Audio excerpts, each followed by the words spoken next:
ଏଣିକି ପଳାଶୁଣୀରୁ ହଂସପାଳ ହେବ ନୂଆ ରାସ୍ତା। ଟ୍ରାଫିକ୍ ଜାମ୍ରୁ ମିଳିବ ମୁକ୍ତି। ରାଜଧାନୀରେ ପ୍ରଥମ ଥର ପାଇଁ ନିର୍ମାଣ ହେବ 500 ମିଟର ଲମ୍ବର ସ୍କାଏ ୱାକ୍। ଏହା ସହ ପଳାଶୁଣୀରେ ତିଆରି ହେବ ନୂଆ ବ୍ରିଜ୍ ଏବଂ 4 ଲେନ୍ ରାସ୍ତା ହେବ 6 ଲେନ୍।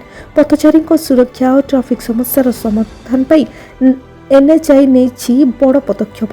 ପଳାଶୁଣୀରୁ ହଂସପାଳ ଏହି ରାସ୍ତା ଦେଇ କଟକ ଭୁବନେଶ୍ୱର ଯାଉଥିବା ଲୋକଙ୍କ ପାଇଁ ଟ୍ରାଫିକ୍ ଜାମ୍ ଏକ ଦୈନନ୍ଦିନ ସମସ୍ୟା ପାଲଟିଛି। ବିଶେଷ କରି ପିକ୍ ଆୱାରରେ ଲମ୍ବା ଗାଡ଼ିର ଲାଇନ୍ ଲୋକଙ୍କୁ ଅଣନିଶ୍ୱାସୀ କରୁଛି। ଏହାର ସ୍ଥାୟୀ ସମାଧାନ ପାଇଁ ଏନ୍ଏଚ୍ଆଇ ଏବେ ଅଣ୍ଟା ଭିଡ଼ିଛି।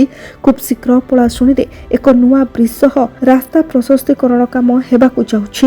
ବର୍ତ୍ତମାନ 4 ଲେନ୍ ରାସ୍ତାକୁ 6 ଲେନ୍କୁ ସମ୍ପ୍ରସାରଣ କରାଯିବ। ଏଥିପାଇଁ ପ୍ରାୟ 25 କୋଟି ଟଙ୍କା ବ୍ୟୟରେ ଏହି ପ୍ରକଳ୍ପକୁ ଆସନ୍ତା 1.5 ବର୍ଷ ମଧ୍ୟରେ ସାରିବାକୁ ଲକ୍ଷ୍ୟ ଧାର୍ଯ୍ୟ ହୋଇଛି। ଖାଲି ସେତିକି ନୁହେଁ, ପଳାଶୁଣୀରୁ ରସୁଲଗଡ଼ ପର୍ଯ୍ୟନ୍ତ ନିର୍ମାଣ ହେବ 500 ମିଟର ଲମ୍ବର ଏକ ଆଧୁନିକ ସ୍କାଏ ୱାକ୍। ପ୍ରାୟ 20 କୋଟି ଟଙ୍କା ବ୍ୟୟରେ ନିର୍ମିତ ହେବାକୁ ଥିବା ଏହି ସ୍କାଏ ୱାକ୍ ଭୁବନେଶ୍ୱରର ପ୍ରଥମ।